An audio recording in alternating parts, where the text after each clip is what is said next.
Well, as today, India marked history, the atmosphere was full of devotion in Ayodhya, where the Prime Minister Narendra Modi laid the foundation stone for the mega Ram temple through a holy bhoomi pujan event. Amidst this chanting of Jai Shri Ram and Jai Siya Ram, take a look.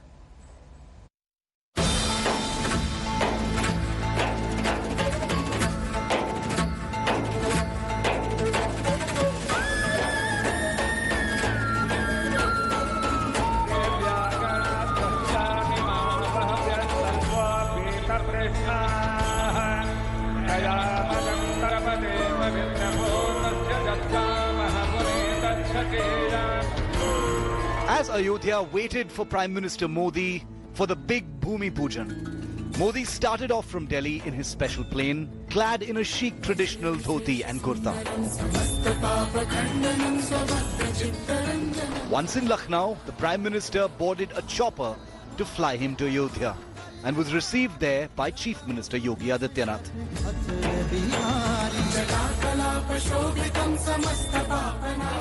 This was his first journey to the holy city after nearly 30 years. It was in 1991 that Modi, then a BJP Karyakarta, was in Ayodhya for the temple movement with stalwarts like L.K. Advani.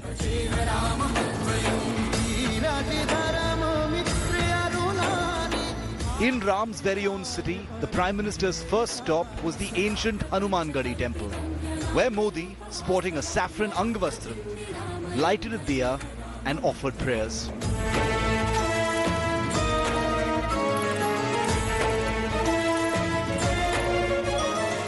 The Prime Minister then reached his destination, the Bhoomi Pujan site, where he went straight first for the Ram Lalla idol's darshan.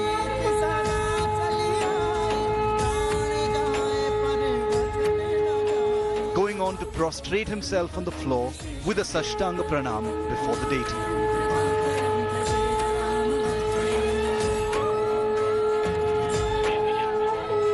It was then time for the main Bhoomi Pujan rituals amidst chanting of holy mantras, as the Prime Minister laid the foundation with silver bricks.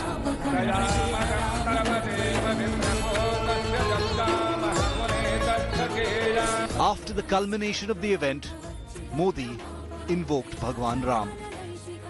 Siyavar Ramchandra की, सियावर रामचंद्र की, जय सिया राम, जय Siya Ram. And paid tribute to those behind the struggle to find an abode for the Ram Lalla residing in the tent. हमें सबके साथ से, सबके विश्वास से, सबका विकास करना है. श्री राम का सामाजिक संदेश है, पहुष्ट नर नारी कह समाज उत्सव शोभित.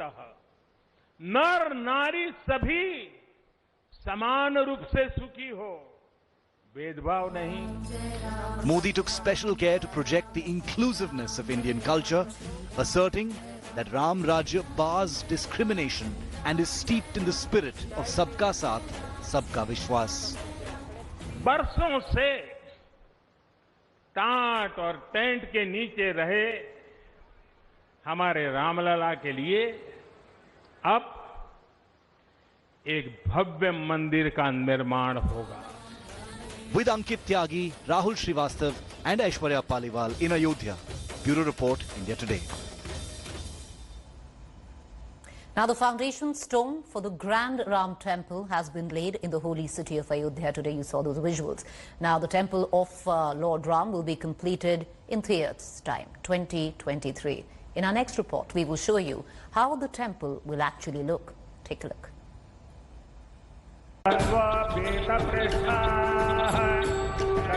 The construction of the grand Ram Mandir has begun with the historic Bhoomi Pujan on Wednesday. 3.5 years from now, the temple is expected to be completed in its full glory. And when that happens, this is what the Ram Mandir will look like. The entire complex will be spread over more than 67 acres. The temple itself will cover 17,500 square meters. It will have 5 mandaps, The three-storied structure will have 106 pillars on each floor.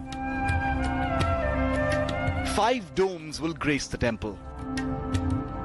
The height of the temple will be 360 feet with a width of 140 feet. 2 ramps will be built to help the movement of the differently abled. The temple complex will be surrounded by greenery and gardens. A 360-degree theatre will depict the life of Lord Ram. This is in addition to a special gallery and an adjoining museum. A Vedic Yagyashala, library and research center will also be part of the Ram Mandir project. There will be a satsang bhavan and a convention center for devotees. The temple will light up at night with a sound and light show. The Ram Mandir heralds a new era, not just for Ayodhya, but for the entire country. Bureau Report, India Today.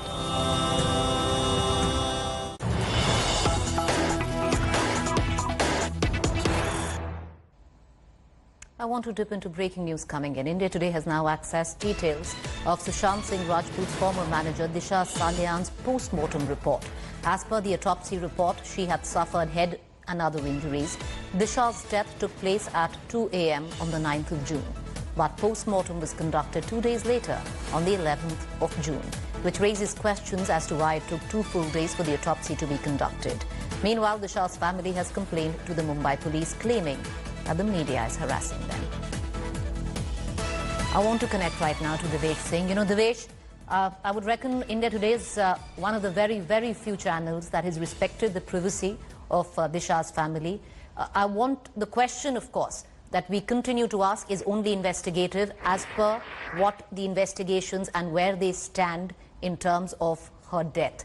There is some discrepancy on the autopsy that it was conducted 2 days later than the day of death. What does the police have to say on that? Police investigating the Malwani police has been investigating the Disha Salian case, and they claim to have recorded multiple statements of her boyfriend, statements of people she was associated with, and also statements of a few clients. Remember, we had earlier also reported that there were few deals that had gone bad, and Disha was under depression because of that. And also the parents in their complaint, or parents in their statement, have alleged that there was no foul play in her death. She indeed had committed suicide, and they did not complain against anyone. Meanwhile, there are certain sections of politicians and certain sections of media who've been trying to give it a different picture while citing her association with some politicians, association with some Bollywood top names, and also claiming that she was raped and then murdered. And that is why the family has now written to the Assistant Commissioner of Police, Malwani Division, asking them to take action against this particular people. The letter written by Disha's father, Satish Salian, clearly states that they want that some action should be taken against certain section of media, certain section of politicians, and certain influencers who have been peddling this fake news. I again emphasize on this.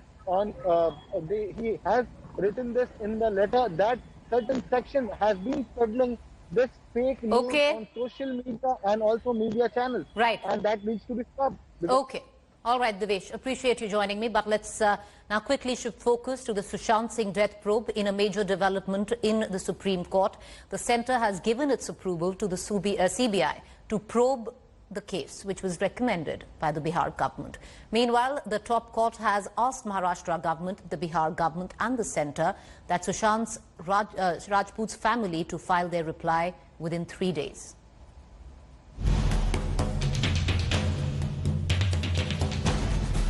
The turf war between Mumbai police and Bihar police in the investigation of actor Sushant Singh Rajput's death remains unsolved. The tussle played out in the Supreme Court, which took up Sushant's girlfriend Riya Chakrabarti's plea to transfer Bihar police case to Mumbai. Sushant's family alleges the Mumbai police was tampering with evidence in the case.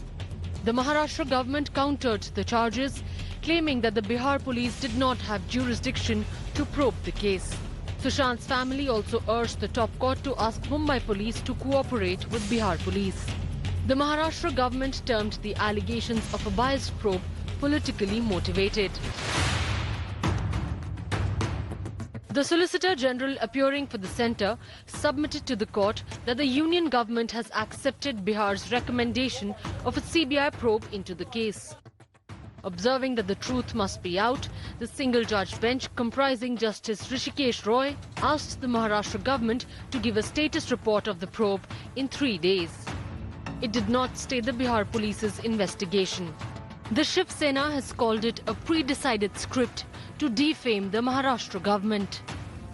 ये Mumbai police और state police की प्रतिष्ठा का विषय आता है, तो फिर भी आप ये करना चाहते हो, उसका मतलब आपने एक निर्णय ले चुके थे पहले राजनीतिक उसका माहौल बनाने का, राज्य की सरकार को बदनाम करने का, बिहार वर्सेस महाराष्ट्र करना, ये सब पहले से ये स्क्रिप्ट किसी ने लिख चुके थे.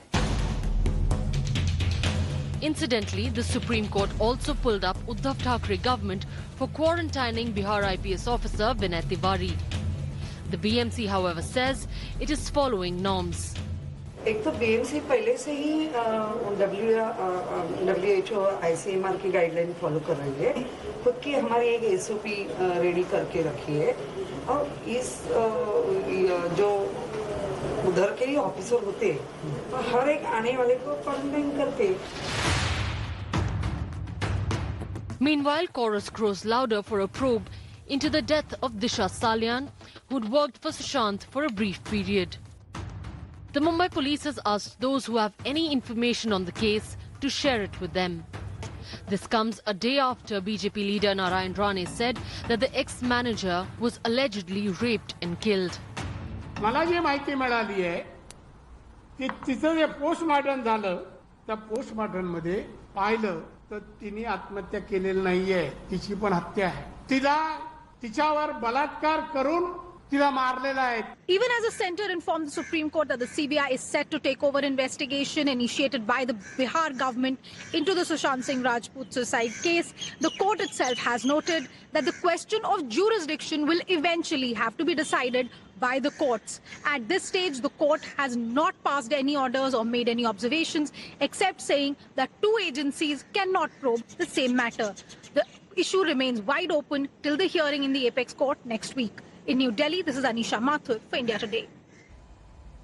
I want to shift focus right now. It seems to be the same story which plays out year after year in Mumbai, in districts of Maharashtra.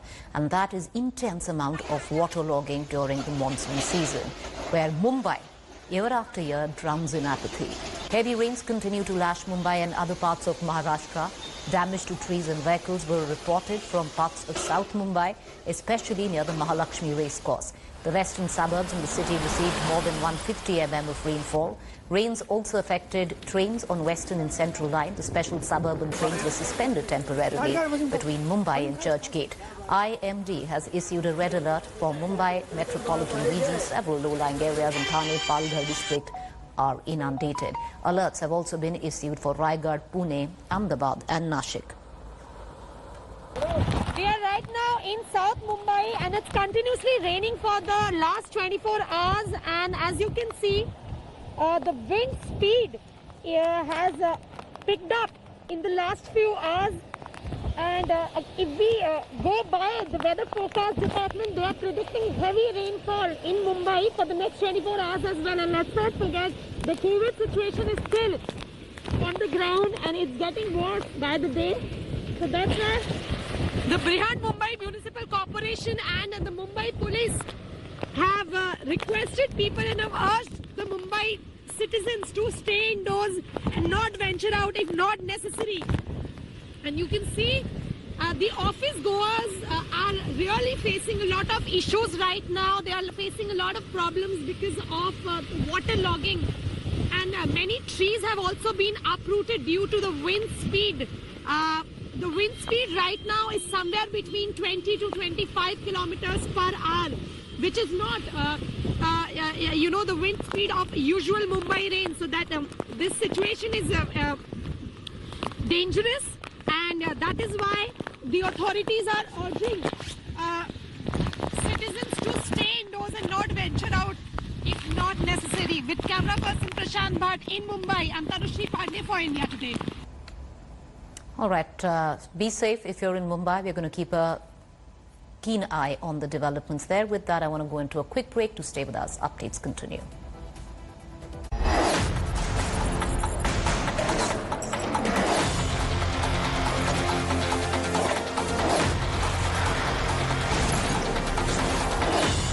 Hi everyone, Preeti Chaudhary here. Hope you like this video. For latest news and analysis, like and subscribe to the India Today YouTube channel. And don't forget to press the bell icon to stay updated. Thank you for watching.